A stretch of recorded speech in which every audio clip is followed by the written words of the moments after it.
कई साल पहले की बात है। सुरेश जोधपुर के एक छोटे से गांव में प्राइमरी स्कूल में अध्यापक था। उसके साथ उसी स्कूल में 5 अध्यापक और थे। उन लोगों की शादी हो चुकी थी और सभी वहीं पे आसपास ही रूम भाड़े पे लेकर रहते थे। लेकिन सुरेश वही स्कूल के पास ही एक छोटा सा कमरा था जिसमें वह अकेला रहता था। स्कूल के चारों ओर खेत और झोपड़ियाँ थी।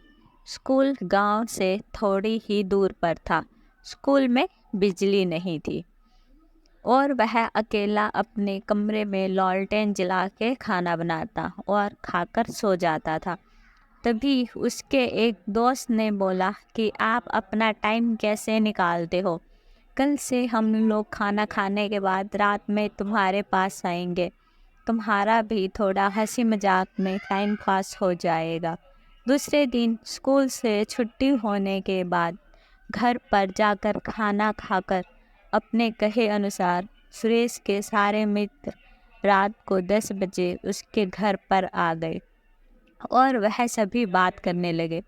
थोड़ी रात बीत गई, तभी उसके एक मित्र ने कहा, यहाँ पर ना तो बिजली है ना टीवी है, हम लोग यहाँ पर बैठकर करेंगे क्या? चलो आज हम लोग थोड़ी मस्ती करते हैं। दूसरे ने बोला, हम अपने साथ ताश के पत्ते लाए हैं, चलो खेलते हैं। हम लोग धीमी लालटेन को जलाकर उसके सामने बैठकर ताश खेलना चालू कर दिया। थोड़ी देर बाद गर्मी लगने लगी तो हमने सारी खिड़कियां खोल दी। अच्छी हवा आने लगी और वह सभी ताश खेलने में बिजी हो गए। तभी उनके तीसरे दोस्त ने कहा, तुम्हारे पास बीड़ी और माचिस भी है, बोलो तो बीड़ी जलाएं। सभी ने सोचा क्यों नहीं, तो हमारे सभी मित्रों ने बीड़ी जलाई। सब ने एक एक बीड़ी अपने हाथ में ली। तभी एक ने बोला, मुझे भी तो पिलाओ।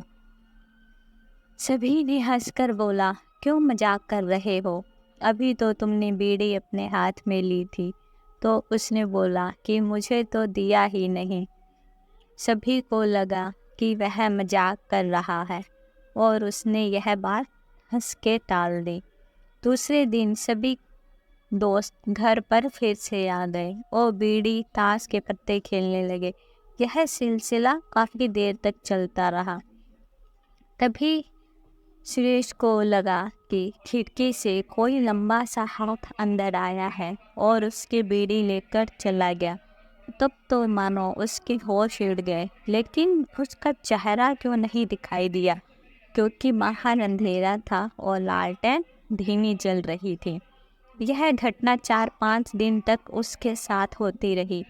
तो उसने छठे दिन जब सवेरे उसके दोस्त स्कूल में पढ़ाने आए, तब उसने यह बात सबको बताई। सभी ने बोला, हाँ मैंने भी सुना है कि स्कूल के अंदर किसी अध्यापक ने किसी कारण जहर खाकर आत्महत्या कर ली और उसी की आत्मा आज भी स्कूल के आसपास भटकती है।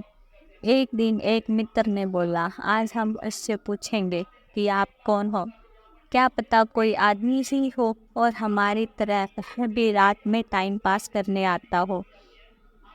सभी ने बोला, ठीक है। रात में उसके सारे मित्र घर पर आए। आज तो 5वां आदमी भी खिड़की से अंदर आकर बैठ गया। साथ में ताश खेला और बीड़ी भी पिया। जब खेल खत्म हो गया तो वह खिड़की से बाहर जाने लगा। तभी सुरेश ने आवाज़ दी, काका कल फिर से आओगे? उसने कुछ नहीं बोला। इतना सब होने के बाद भी उसने किसी को नुकसान नहीं पहुंचाया।